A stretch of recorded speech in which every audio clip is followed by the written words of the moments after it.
বিশ্বনবী কোরআন তেলাওয়াতকে পছন্দ করতেন। মাগো কোরআন তেলাওয়াত করবেন। আল্লাহর নবী বলেন, যে ব্যক্তি কোরআন তেলাওয়াত করবে আল্লাহ রাব্বুল আলামিন তার অন্তরের ভিতরে নূর ঢেলে দিবেন। বিশ্বনবী বলেন, সূরা ইখলাসকে মহব্বত করবা। যে সূরা ইখলাসকে মহব্বত করে ভালোবাসবে, আল্লাহ রাব্বুল আলামিনের হাবিব বলেন আল্লাহ তারে ভালোবাসবেন। শুধু আল্লাহ নয়, আল্লাহ রাব্বুল আলামিন বলেন আল্লাহ তাকে ভালোবেসে তার জন্য জান্নাত দিয়ে দিবেন। কোন সুবহানাল্লাহ। ফেরাউনের ছেলের কিনা আপনারা? ফেরাউনের বাড়ি কোথায়? সবাই বলেন ফেরাউনের বাড়ি। ফেরাউনকে দেখছেন নাকি আপনারা? দেখেন নাই? আমি দেখছি দুইবার। আসিয়ার স্বামী ছিল ফেরাউন। ফেরাউন লম্বা কয় হাত? 60 হাত, 70 হাত, 120 হাত। আপনারা জানেন, কিন্তু আমি নিজে মাপছি পারি। কয় হাত বলবো ইনশাআল্লাহ। ফেরাউন আল্লাহ ডুবাইলো কই? নীল নদে। কিন্তু না, আল্লাহ তার ডুবাইলেন লোহিত সাগরে। সুবহানাল্লাহ। কারণ যারা জালেম, জুলুম করে, তার জন্য আল্লাহ আছে না নাই? আরো আসতে পারছে না নাই? ভাইরা আমার, আপনাদের কষ্ট হচ্ছে না? রাত যদি অনেক বেজে গেছে, আর বেশি সময় নেব না। শেষ পর্যন্ত থাকা যাবে? আরো একবার বলেন, থাকা যাবে? কারা কারা থাকবেন? আর একটু হাত তুলে আল্লাহরে দেখায় দেন। আল্লাহ তুমি হাতগুলো কবুল করো বলে আমিন। কারণ আমি জানি আজকের মাহফিল কবুল। কোন আলহামদুলিল্লাহ। আর একটু জোরে কোন আলহামদুলিল্লাহ। আল্লাহ আপনাকে পরীক্ষা করা হয়ে গেছে। কারণ এই শীতের রাতে এত রাত পর্যন্ত আপনি বসে আছেন, এটা সত্যি সৌভাগ্য। আল্লাহ আমাদেরকে বরকত দিক বলে আমিন।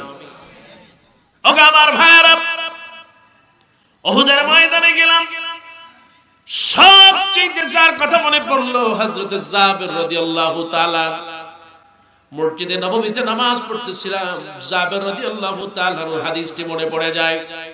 বিশ্বনবী রাহমাতুল লিল আলামিন জাবেরকে এত বেশি ভালোবাসতেন। উহুদের ময়দানে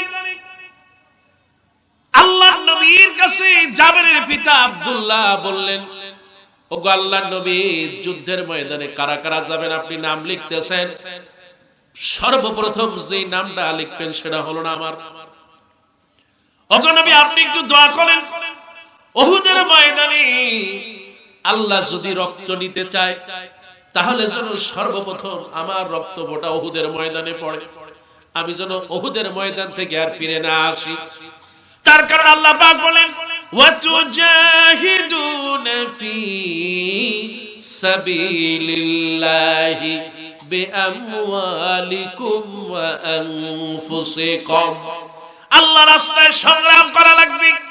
এই যে আপনারা বসে আছেন, জীবন দিচ্ছেন, সময় দেওয়া মানে জীবন দেওয়ার একটা অংশ। আপনি আপনার মূল্যবান সময় দিয়ে বসে আছেন, খুশি হচ্ছেন কে? হযরত জাবের রাদিয়াল্লাহু তাআলা আনহুর পিতা আব্দুল্লাহ বলেন, ওগো নবী, এক নম্বরে আমার নামটা লিখেন। আল্লাহ শুনো, আমার রক্তের বিনিময় হলেও উহুদের ময়দানে মুসলমানদের বিজয় দিয়ে দেন। আল্লাহ নবী এক নম্বরে আব্দুল্লাহর নাম লিখলেন। বাড়ি গিয়ে সন্তানকে ডাকলেন, ছোট্ট সন্তান জাবের। বললেন, জাবের রে বাবা, আমি হয়তো কালকে আর ফিরবো না, তোমার সাথে আর কথা হয়তো হবে না। ওরে জাবের, আমি চলে যাই, তোমাকে আমি দুইটি কথা বলে যাই, জীবনে হয়তো তোমার সাথে আমার আর দেখা নাও হতে পারে রে জাবের। তোমার মা নাই, তোমার 7টা বোন আছে, তোমার 7টা বোন আছে। কখনো 7টা বোনের উপরে জুলুম করবা না। আমি গরিব মানুষ ছিলাম, তেমন কিছুই নাই, একটু জায়গা আছে, একটু জমি আছে, অনেক ঋণ আছে, জায়গা জমি থেকে বিক্রি করে দিয়ে হলো আমার ঋণটা পরিশোধ করে দিবা। কারণ কেউ যদি আল্লাহর রাস্তায় শহীদ হয়ে যায় আর যদি ঋণ থাকে, তাহলে আল্লাহ রাব্বুল আলামিন ওই ঋণকে মাফ করে। আমার ভাইরা, এবার বিশ্বনবী রাহমাতুল লিল আলামিন এই জাবেরকে এত বেশি ভালোবাসতেন, উহুদের ময়দানে যখন আব্দুল্লাহ শহীদ হয়ে যায়, পরের দিন ফজরের সময় আল্লাহ নবী মসজিদের মধ্যে ঢুকলেন। আর দেখতেছে জাবের জন্য ফোপায়া ফোপায়া কাঁদতেছে। এই সেই জাবের। আল্লাহর নবী বলেন, জাবের রে কাঁদো কেন? হযরত জাবের বলেন, ইয়া রাসূলুল্লাহ, ইয়া হাবিবাল্লাহ, আমার আব্বা এই জায়গাতে বসে সালাত আদায় করতেন। আজকে আমি বড় এতিম হয়ে গেলাম রে আল্লাহর নবী। বিশ্ব নবী জাবেরকে ডাকলেন আর মাথার উপরে হাত দিয়া দোয়া করলেন। কিতাবের মধ্যে আসছে, জাবের যখন বৃদ্ধা হয়ে গেছে, বয়স বেড়ে গিয়েছে, জাবেরের বয়স অনেক বেশি হয়ে গেছে, দাড়ি চুল সব পেকে গেছে, কিন্তু যেই জায়গায় আল্লাহর নবী মাথায় হাত দিয়া দোয়া করলেন, ওই জায়গার চুলগুলো তখনও পাকে নাই। জোরে বলেন সুবহানাল্লাহ। আল্লাহ নবীর বরকতের হাত, সুবহানাল্লাহ। ওকে আমার ভাইয়েরা, হযরত জাবের রাদিয়াল্লাহু তাআলা কাঁদতেছেন। বিশ্ব নবী রাহমাতুল লিল আলামিন তাকে ভালোবাসেন। আল্লাহর নবী যখন বাজারের দিকে যাচ্ছেন, দেখেন একটা উট নিয়ে, একটা রুগ্ন, একটা দুর্বল উট নিয়ে জাবের যায়। আল্লাহর নবী জিজ্ঞেস করলেন, জাবের রে কি ব্যাপার? তোমার উটটা এত দুর্বল, পিছনে পড়তেছো কেন? কারণটা কি? বলে, ইয়া রাসূলুল্লাহ, আমার উটটা বড়ই দুর্বল, আমার বাহনটা বড় দুর্বল। আল্লাহর নবী একটা গুতা দিলেন, সঙ্গে সঙ্গে বাহনটা সবল হয়ে গেল। কারণ সুবহানাল্লাহ। গুতা দেয় না একজন আরেকজন, একটু পেটের মধ্যে দেয় কিংবা একটু খোঁচা মারে। আল্লাহ নবী জাবেরের ওই উটটা, কোন কোন কিতাবে আসছে, তার যে গাথাটা ছিল, একটা গুতা মেরে দিলেন, সঙ্গে সঙ্গে তার শক্তি আসলো। শুধু শক্তি আসলো না, বাজার সবার আগে গিয়া এই জাবেরের উটটা পৌঁছে গেল। সুবহান। বিশ্বনবী এবার জাবেরে ডাকলেন, জাবের, উটটা বিক্রি করবা? বলে, হ্যাঁ। আল্লাহর নবী বললেন, জাবের রে নাও।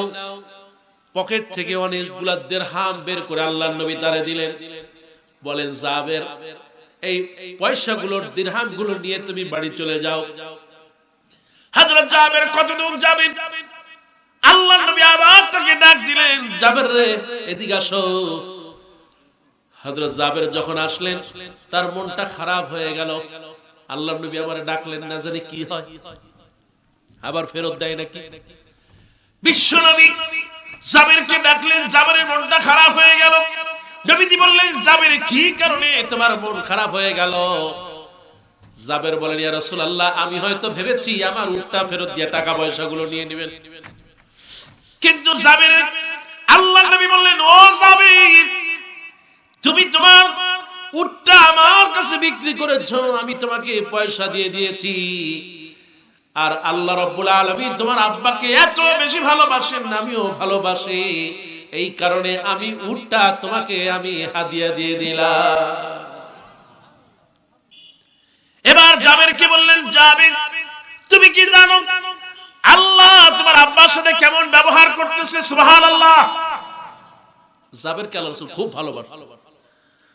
মসজিদে নববীর মধ্যে জাবের বসে আছে, ওই পাশ থেকে জাবের বলতেছেন, ইয়া রাসূলুল্লাহ, আমার একটু ছুটি দেওয়া যায়? কয় কে? কয় বাড়ি যাবো, বউ রেখে আসি। ও, তুমি বিয়ে করেছো? বলে, ইয়া রাসূলুল্লাহ, হ্যাঁ বিয়ে করেছি।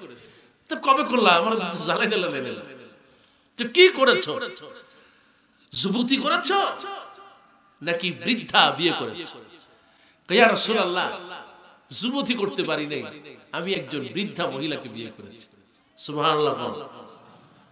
আপনি তো সুবহানাল্লাহ বলবেন না, কারণ আপনারা যদি বৃদ্ধা বিয়ে করা হয়, আপনি জীবনেও করবেন। কথা ঠিক কি না? তাহলে রাসূল বলেন, জাবের, কেন বুড়া মানুষটারে বিয়ে করলে? তুমি একজন যুবতী বিয়ে করতা, তার সাথে একটু হাসি ঠাট্টা করতা, খেলাধুলা করতা, তাকে নিয়ে একটু গল্প করতা। দেখেন সুবহানাল্লাহ, আমাদের দেশে স্বামী স্ত্রীর মধ্যে এগুলো আছে। বউ জন্মের সাদা সাজে, লিপস্টিক টিপস্টিক লাগায়, ওগুলো স্বামীর জীবনেও দেখে না। দেখেলে রিক্সাওয়ালা, ঠেলাওয়ালা, ভ্যানওয়ালা। কথা বল ঠিক কি? তো জাবের কি বললেন, জাবের, কেন বৃদ্ধা বিয়ে করেছো? বলেন, ইয়া রাসূলুল্লাহ, আমার 7টা বোন আছে, আমার আব্বা যাওয়ার সময় আমার কাছে আমানত রেখে গেছে, আমার একজন মা দরকার ছিল, ওদের একজন মা দরকার ছিল, যে কারণে একজন বুড়ি মহিলাকে বিয়ে করেছে, ওরা মায়ের মতো তার সাথে খেদমত করতে পারবে। মায়ের আদর্শ। আল্লাহ নবী ছুটি দিলেন, জাবের বাড়ি চলে গেল। আল্লাহ নবীর আরেকদিন মসজিদে নববীতে বসে আছেন, বিশ্ব নবী বললেন, জাবের রে, তোমার মনটা খারাপ, তুমি কি জানো আল্লাহ তোমার আব্বার সাথে কি ব্যবহার করতেছেন? বলে, না ইয়া রাসূলুল্লাহ, জানি না। এবার বিশ্বনবী বলেন, যাবে, তোমার আব্বা উহুদের ময়দানে শহীদ হয়ে গিয়েছে, আল্লাহ পাক এত বেশি খুশি হয়েছেন, এই জন্য আল্লাহ রব্বুল আলামিন স্বয়ং তোমার বাবাকে ডেকে এনে কথা বলেছে। এত আস্তে আস্তে কন্যা, সুবহানাল্লাহ। আমরা তো চাই আল্লাহর দিদার, আর আল্লাহ স্বয়ং জাবেরের পিতা আব্দুল্লাহকে ডেকে নিয়ে আসলেন, কোন সুবহানাল্লাহ। আমরা চাই আল্লাহ মেহমান হইতে, আর আল্লাহ তার মেহমান বানায় নিয়ে গেছে। সুবহানাল্লাহ কবেন না? কারণটা কি ছিল? কারণ তো কিছুই না। এক নম্বর ইমানদার ছিল, দুই নম্বর আল্লাহ রাসূলকে ভালোবাসতো, তিন নম্বর হলো ওয়াতুজাহিদুনা ফি সাবিলিল্লাহ, আল্লাহ রাস্তায় সংগ্রাম করত, টাকা দিয়া, পয়সা দিয়া, সময় দিয়ে, শ্রম দিয়ে, যে কারণে আল্লাহ রাব্বুল আলামিন তাকে ডেকে নিয়ে জান্নাত দিয়ে দিয়েছেন। কোন সুবহানাল্লাহ।